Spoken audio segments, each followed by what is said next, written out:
I was in a meeting, Glenn and I were in a meeting, and we were talking about the number of picks that I've made in terms of cabinet heads and officers in the administration. And so the comment was made to me that, you ran on change. You ran on new boldness, and, you've been at this for a while, and you finally get in there. And they say, it looks a lot like the Curry administration. And I thought for a minute. I said, well, you know what? You're right, it does. I said, well, here, let me give you a story. So when I came into office facing all of the challenges that I just went over with you, I faced the fact that we actually not only faced these challenges, but we actually had to let go a lot of our administration, that I needed talent to come in and help me out. And I said, I felt a lot like Barack Obama. I can imagine his first day in office when he said, man, this looks like the Clinton administration. In fact, I got a Clinton in the administration. And I'm sure he thought the same way I did was, I need some of the best and brightest with experience to come in here and to help this new administration. I need to be able to reach back and to pull on that experience, because that is what is going to take us out of the situation we are in today. I need a bench. And I reached back and I didn't have a bench. I had to reach 8 years to get a bench in here. I had to do what you were doing and why you have this organization and why you're committed to it. It is not because of what you're doing right now. It's because to build that bench. Because the next county executive of Prince George's County should never have to go back 8 years. There should be a bench there. And so one of the things that we're doing in this administration, as we struggle with the budget, as we struggle to right this ship, is to make sure that Prince George's County, that the next county executive and the next one after that can look within the administration and say, here are the people that can step up. We have got to build ourselves and an organization and a team. It has got to be more about the future than about the present. It's the struggle that County Executive Ike and I are going through now with our budget. We could very well make decisions that can solve the problems of today, that can get us through a term, that could get me through 2 terms if I wanted to, if I didn't think about what's going to happen in the future. I've got a council that's right now having a hearing on a 2% raise at a time when nobody is giving raises in the United States of America. At a time when everybody is doing layoffs or furloughs, and we're not.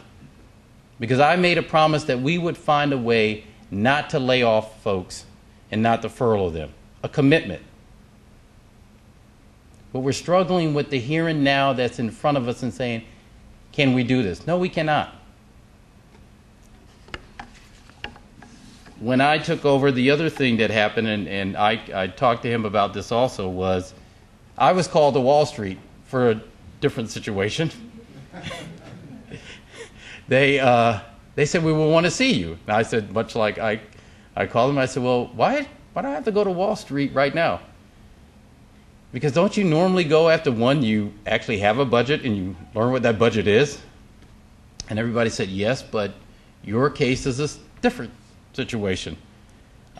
Because of the surrounding circumstances, they were frightened as to whether the stability of the county was going to be here. And they wanted to see the new county executive, because much like when I went up there, they weren't afraid that I had a dashiki. They were afraid that I didn't know how to count. And so when I relayed to County Executive Leggett that I was going up there, he gave me the story about how he memorized the budget. And that didn't help me at all. It only made me more nervous. Because we had a AAA bond rating, and I didn't want to be the first guy to lose it. So we had our team get together and actually go over everything with me. And I remember riding up there, I could not eat. I could not do anything. I could not sleep. I was so afraid that, I was going to go in there and fumble.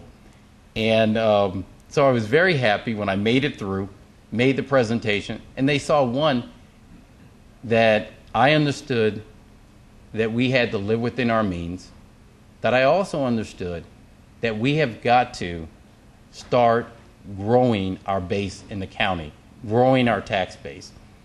And the way that I propose to them that we do it is by taking $50 million from our reserve fund, from our fund balance, and using it as stimulus money to jumpstart the economy in the county. That has not been done in any other jurisdiction.